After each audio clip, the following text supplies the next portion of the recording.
after early morning or late morning here on the beautiful Riverwalk here in San Antonio. My name is Bobby Mendez. I'm a founder of RC Audio Sports, Spear Attack Service, partnering up with Desi to help put this great fight together. And also, this is an event to introduce to you unveiling Desi Martinez Promotions, his first big event, also partnering with Fighters First Management Company. So Adrian's here as well, up on the stage. So a big round of applause to those guys for putting this event together. And that'll be March 30th this year, very soon. We'll be here before you know it at the beautiful Boeing Tech Sport Center here on the southwest side of San Antonio. And it will feature undefeated boxers Sharia Moreo, a knockout artist who's undefeated, and Justin Figueroa. And headlining will be the world-ranked lightweight contender Giovanni Cabrera. We'll also be showcasing several local fighters, so it's going to be a great event for the city of San Antonio and in a beautiful spot. But now, let's go ahead and dim the lights. We thank you for coming and take a look at Desi Martinez Promotions. I was about 12 years old. I'd only heard of Mike Tyson up until that point. I didn't even know what he looked like. I never even watched a full boxing match. But there was news in Germany that he was fighting in the States. See, we were living in Germany at the time where my new stepdad had got stationed. For some unknown reason, my mom wakes me up super early in the morning. My stepdad, he was already gone. He was out of the house. He went to go run PT with his troops. It was dark. Everything was early morning motionless. So I go into her bedroom, and up on her dresser with this little small TV, the type with the knob you turn for channels. One up top, one right under it. The knob under it is for tuning. It was loud, and all the clicking was echoing in the house, and there were no other noises in the house, so I was trying to keep it down. My brothers, my stepbrothers, everybody was asleep, except for me and my mom. So I started looking for the fight on any channel. We only had one channel in Germany that showed American TV. Everything else was German. So we were clicking, and I couldn't find it. And then through the fuzz, it was like a snowstorm on TV. It was on the screen. I could see the fighters walking out, and I was like, I think this is it. And I remember I got excited, and I kept on messing with the turner knob because I couldn't get any focus. And I was clicking until it got a little clear. And then I couldn't hear anything. And then the static and the snow started all over again. So I just turned down the volume and just watched and hoped the screen didn't go out of tune again. And then there was more static, and before I knew it, the men were squared up and the fight was about to start. I sat back on my mom's bed, and what I saw scared me. I couldn't believe how violent it was. Tyson literally looked like a tornado. I was watching this fight from beginning to end, and I was in utter disbelief. I was terrified. He was literally trying to kill this man with every punch, I felt like. And then within seconds, it was over. I was disappointed. It ended so quick, but relieved that this other fighter didn't have to suffer through any more. Michael Spinks was knocked down 1 minute and 31 seconds of the first round, and I was hooked. The more I learned about Tyson, the more I had to watch him fight. He was poor growing up. He was quiet. He was a loner without a father in his house, walking around Brooklyn fighting with everybody because he got teased, because he had a lisp. I understood all that. He fought for us poor brown kids that weren't given much of a chance because we were quiet. We talked funny. When he won, I felt like I won something. When I watched him lose to Buster Douglas, I was confused. My life had changed. When he went to prison, I didn't care anymore. I lost interest in boxing. I identified with Mike Tyson, and his fights, they were more than entertainment to me.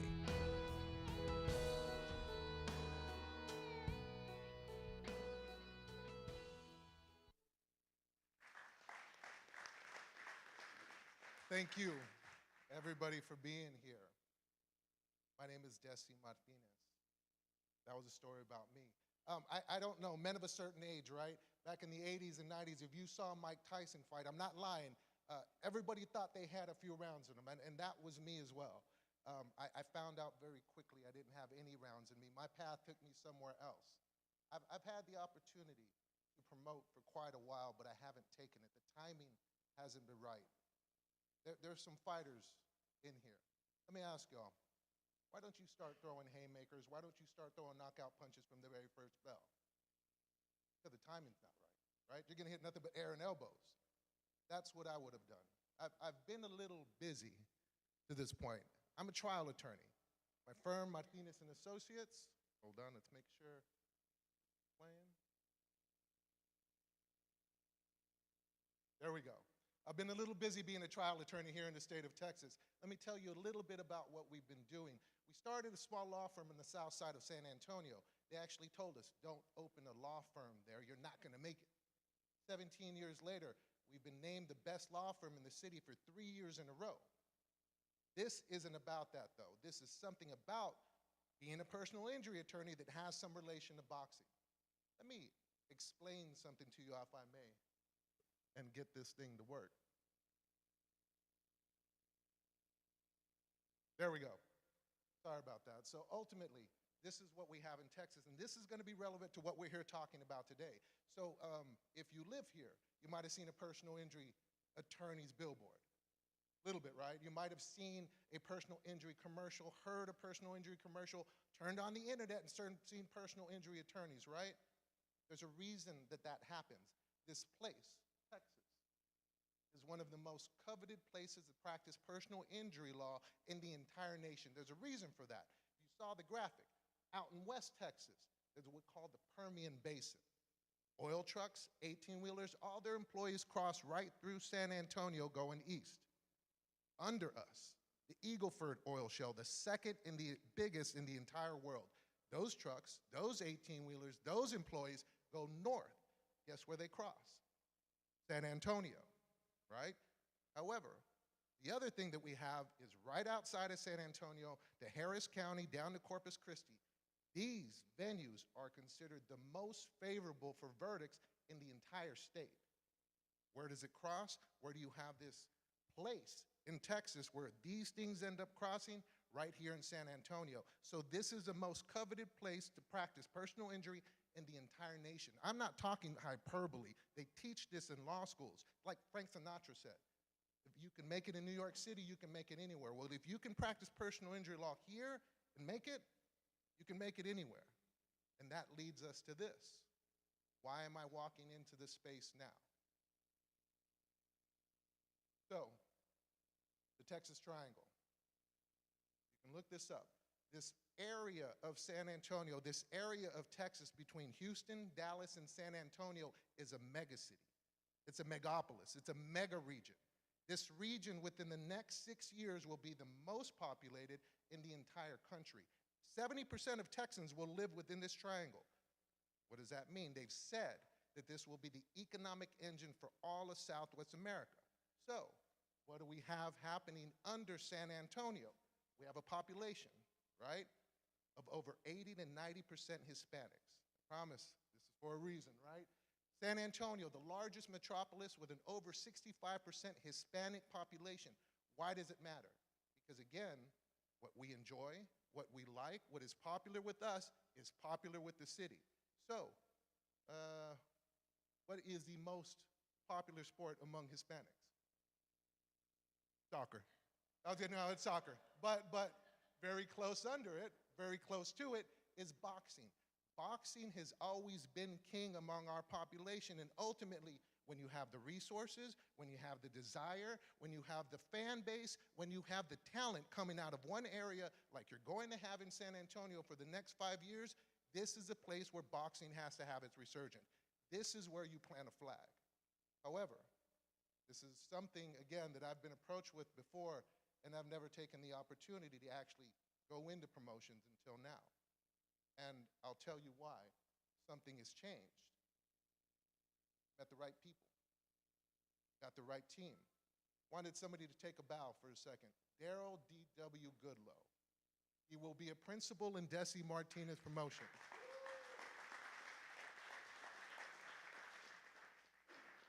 I'm proud to know Daryl. He will be our production manager. He will be head of productions, and why is that important? Let me tell you a little bit of something about Daryl, very humble individual. When I first met him, he'd already been practicing his trade as a director, as a filmmaker for about 10 years.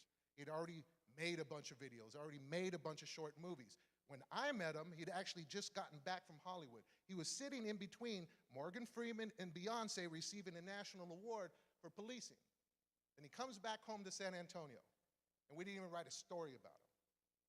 We sit down for lunch, remember? And I said, look, man, you're going to make so much noise, they're not going to be able to ignore you. So that's what he did. He started making noise. Started producing his own sitcom, The Odd Life of Shay Little. He was named the best filmmaker in San Antonio several years in a row. I can announce this, right? So now he's actually signed up. He's going to direct and produce a movie with Danny Glover coming up within the year. However, he's dedicated to this, Desi Martinez Promotions. He will be our production manager, and I couldn't do this without you. However,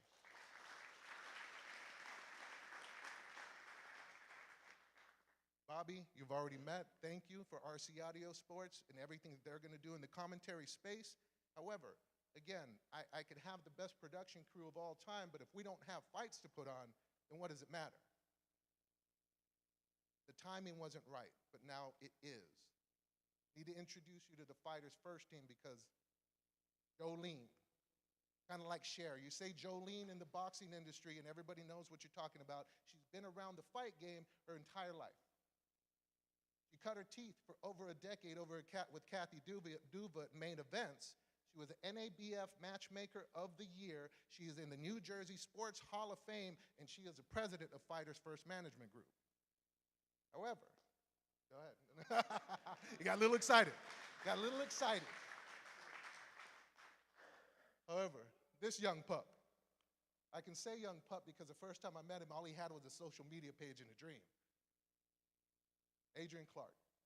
I'm glad to have seen him grow up. This is what he's done. It's just a little bit. When I first met him, he was already listed by Forbes magazine as one of their under 30 individuals in the sports arena. However, from that moment, he became an author. He wrote 5 books. One of them is considered one of the best books of all time in boxing. From there, he became the content director of the Fight Network. He built a partnership with USA Boxing, and then he gets a call from a gentleman in Atlanta, David. David has the means and the ability to have started a management group, but he wanted to do it based off of what Adrian was trying to educate the fighters on. How do we educate them in order to get them to no longer be taken advantage of? These are the principles that he's been talking about for several years. David said, look, I need you. And now he has them. The CEO of Fighters First Management, my friend AC Adrian Clark. Please give him a round of applause.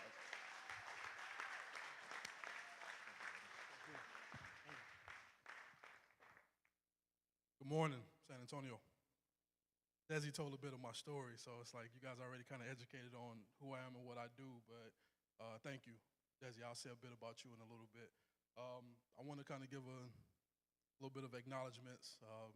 Desi talked about like my beginning, and it's funny, like my beginning as a professional is actually here in the building today. I graduated from Texas A&M in Corpus in 2009. One of my childhood friends who was already playing in the NBA gave me an opportunity to come live with him and learn under him in Salt Lake City, Utah. So I wouldn't be standing here today if it wasn't for future platinum recording artist Mas Fresco, but also 16 or 15? 17-year NBA vet. I'm supposed to know that. 17-year NBA vet, CJ Miles is here today. That's CJ. Thank you for being here. But as Desi was saying, Adrian Clark, CEO of Fighters First Management, got a call, and a call that I actually have been waiting for, that I've been working for, by a gentleman named David Basher, who is not in attendance today, but David Basher created Fighters First Management, and he read my book, Protect Yourself at All Times, and he wanted me to build a company that was in the likes of the book. And I'm listening to him talk, and I'm excited, but I'm just trying to keep my cool. I had two demands. For me to take this job as CEO, I had two demands. One, I'm not managing fighters anymore. I did 9 years of managing fighters. I'm not signing up to manage fighters anymore. I'll build the company, but I don't want to manage the fighters myself. I felt like I had put my time in. And my second demand was, I can't do this journey, and I won't do this journey with anybody but Jolene Mazzone. So I know Desi already introduced her, but I want to give one of my best friends, someone that I'm super close with in this industry, and someone that I feel that is, was 2023 Boxing Manager of the Year. I want to give another round of applause for Hall of Famer, my best friend, President of Fighters First Management, Jolene Mazzone.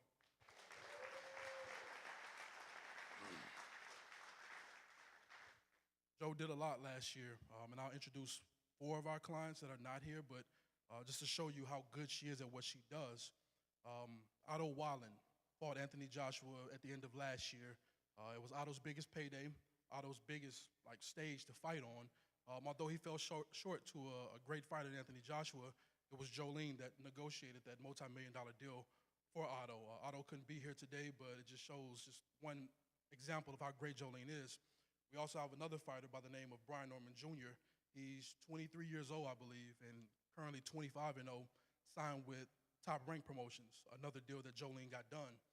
And we have 2 guys that have been severely underserved in the sport of boxing, but they've poured their heart and soul into the ring, and they're finally getting their just due based off of what Jolene Mazzone negotiates in regards to purses and promotional contracts. One fighter has a big fight coming up on April the 6th. Sean McCallman, who signed with Main Events. He's fighting Diego Pacheco. Tough fight for Diego Pacheco coming up. And we also have Justin Paldo, great fighter out of Houston, born in Orlando, but he's definitely been underserved in the sport of boxing. Currently 15-1, but he's now world ranked, again, based off of negotiations from Jolene Mazzone. So just a quick example of how great she is and how great she's been to this company.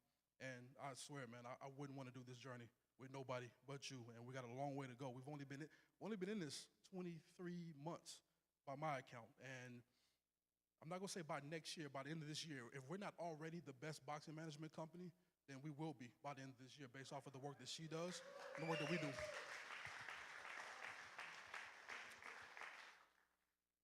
A bit about the Fighters First Showcase before I get started. I've been nagging Desi to become a promoter for some years now, and we've taken trips to different places. Quick story, we flew to California a few years ago to meet with Golden Boy Promotions. Desi was not a promoter, but was interested.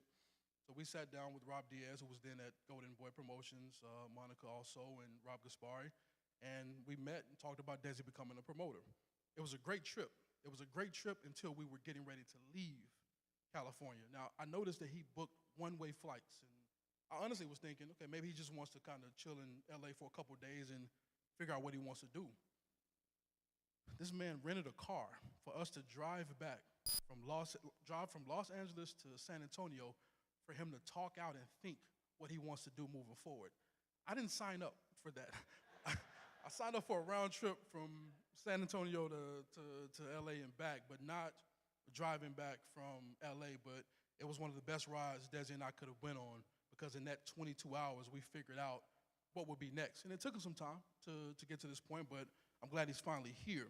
And when we decided to do the Fighters First Showcase, selfishly, I'm thinking this gives Fighters First one hell of an edge to become one of the best boxing management companies, because really no other management company has a showcase to display their fighters.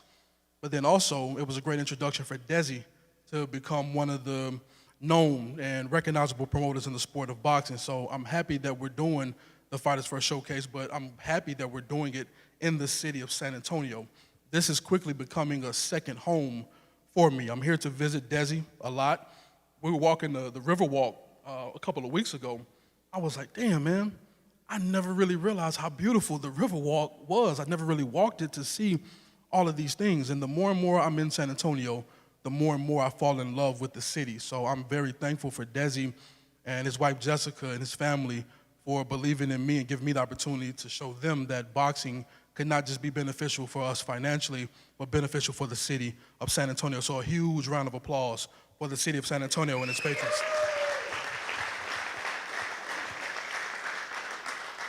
So going into that, I want to introduce two of the talented fighters that I'm actually excited to see.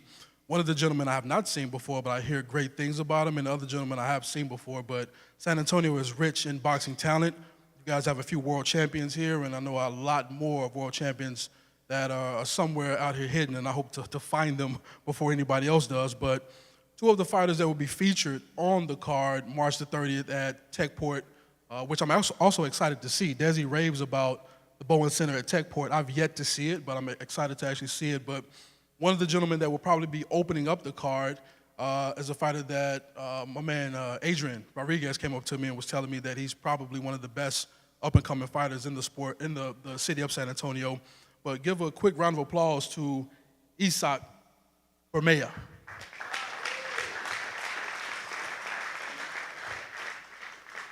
Now, I have watched this other gentleman fight, and I'm excited to really see him get a good knockout on the card. We had a brief exchange a second ago. I'm really excited to see the veteran, 15-1-1, correct? I'm really excited to see Eddie Ortiz get a knockout on March the 30th. Quick round of applause for Eddie Ortiz. Now, for my knuckleheads, my group of, we had dinner last night, man, and I was just telling them about enjoying the experiences, like all these experiences that we get. Like you can talk about the money and all these different things, but the experiences, man, that's one thing that you just never let go of sitting down, having dinner, just laughing it up and busting it up with your representatives and your fellow fighters. But we have a really good group. I introduced you 4, but these are the remaining 3, and a special 3 at that. Don't let her beauty fool you. Like, I know Jessica said, you know, if she never would have said she was a professional fighter, I never would have guessed it. Me neither. And I think a lot of people, but I watched the beauty turn into the beast in Atlantic City. When she fought in Atlantic City last year, the girl wasn't taller than her, but she was a little bit naturally bigger, but the knockdowns that she got showed me the power that Shariah has. And I'm going to say something that Shariah probably doesn't know. A lot of this showcase was planned because of her. One thing that pained me, and it pains me with boxing, when fighters become inactive and they just sit on the shelf and they're not fighting. One thing I don't like with our clientele is someone that's not fighting, and Shariah was really the only one that wasn't moving, but her patience, man, she was so patient through the process, and I thank her all the time for that. But she's going to be active. Desi's as a vow and a commitment to keep her active, and I see a lot more knockouts coming for Shariah, but I want to introduce real quick. Great.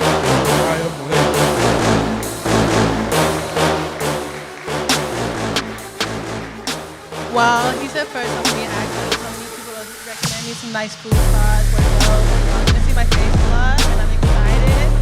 I'm just excited because I'm finally going to start something great. And look at this promotion. This is amazing. When I was starting, I was like, wow, like, this is nice. So good job, Desi. Like hand it out to you. And then I just want to say Jolene and Adrian, like, they'll tell you, I was a big baby cry, like, yo, when am I going to fight? Like, come on, I see everybody going, like, I would see this knockout. I'm trying to get another one.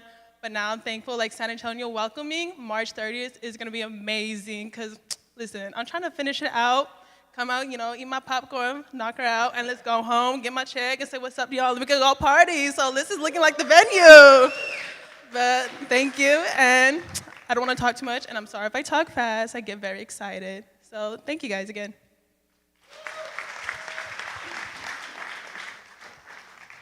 Thank you, Shariah.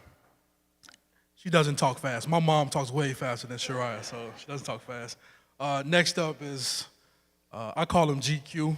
I called him Johnny Cage the other day. Now, I think everybody in this room probably recognizes or knows the name Johnny Cage. I think it kind of shows how old I'm getting, or older I'm getting, because he was like, yo, who's Johnny Cage? I'm like, who Johnny Cage is? But the pride, the fighting pride of Atlantic City, if you've been around boxing a bit, you know how rich Atlantic City used to be or once was in the sport of boxing. I truly believe, and I don't think Jolene will kick me for this, I really believe that this gentleman is going to be the one to revive boxing in Atlantic City. But he's currently 7-0 with 6 knockouts, and he's hoping to keep up that streak here in the city of San Antonio. But representing Atlantic City, New Jersey, just in time, Figueroa.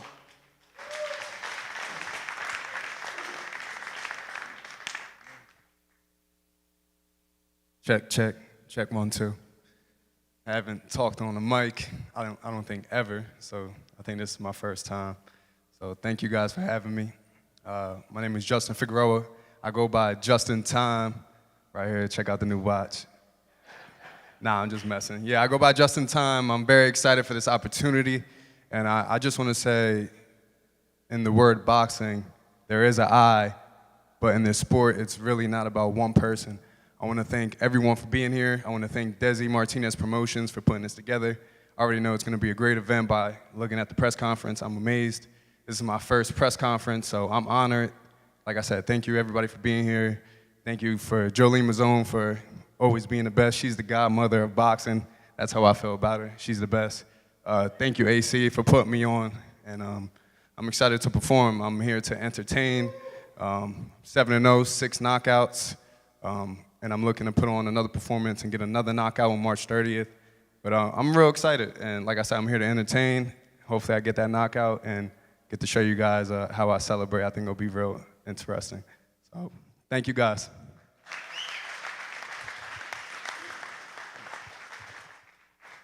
Thank you, Justin.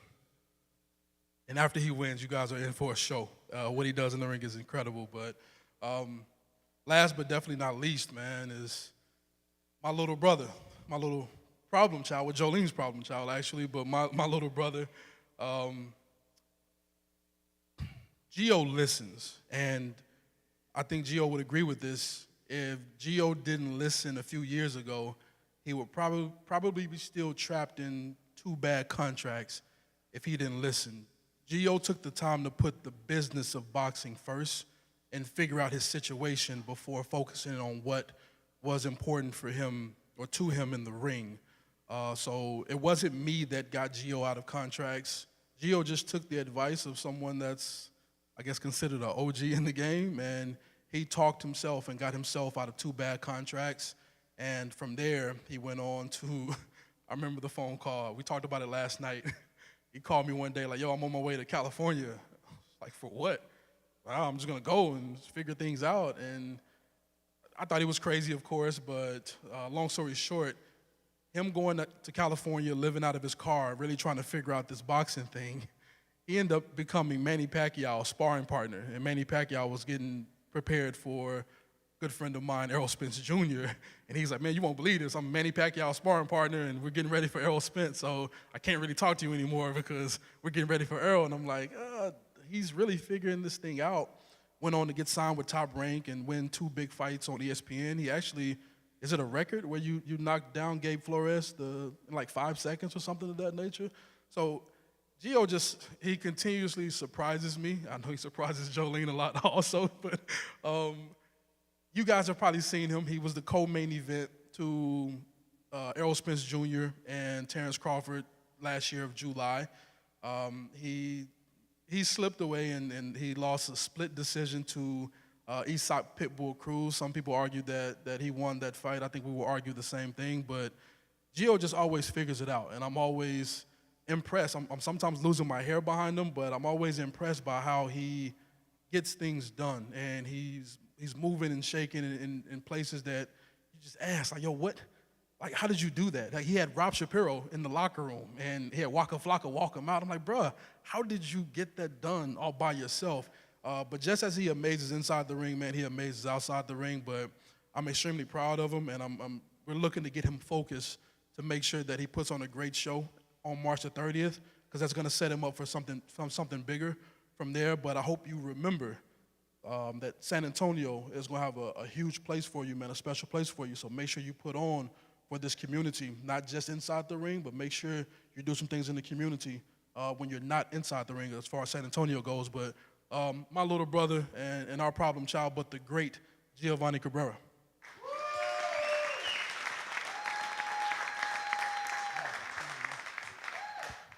Oh my God, thank you so much. How's everybody feeling right now? Yes. First off, I just want to say a few years ago when I didn't really know where to go, I just split with my team that I had grown with my entire beginning of my professional career. We started looking for people, for good people to surround myself with. And my father, he found a guy by the name of Adrian Clark, and he had this book called Protect Yourself at All Times about how to educate the fighters, of how to not get taken advantage of. And when I read this book, I was like, damn, like this guy literally sprung up as the exact character that I needed, the person that I wanted to look up to. So let's give another round of applause for Adrian Clark.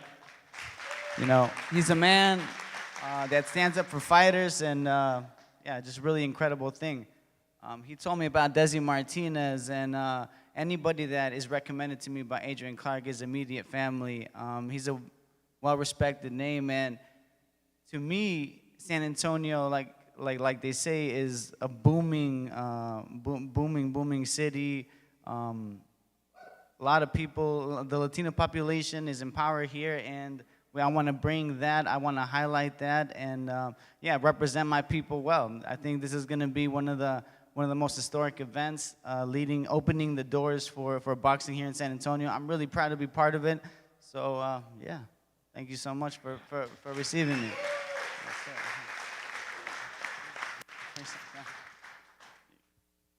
Desi. Thank you, guys. Thank you, AC. Thank you, brother. So thank you, everybody, for being here. We have quite a few VIPs here. Thank you for the trainers. Thank you for the fighters, the celebrities, the media, the sponsors. So bar's open. Get something to eat. The fighters will be ready to take pictures with you. You can speak to whoever you want to.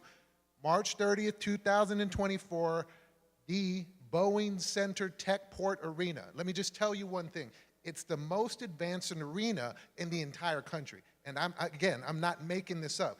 They got fiber optics that helps protect the entire country. The NSA rents half of the entire facility because the fiber optics are so fast.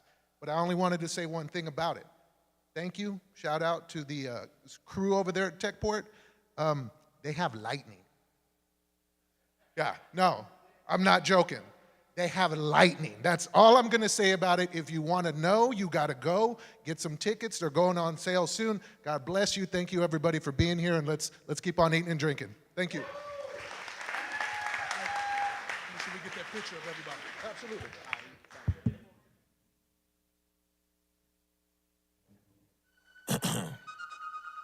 You ready? All right. Look, dog, I'm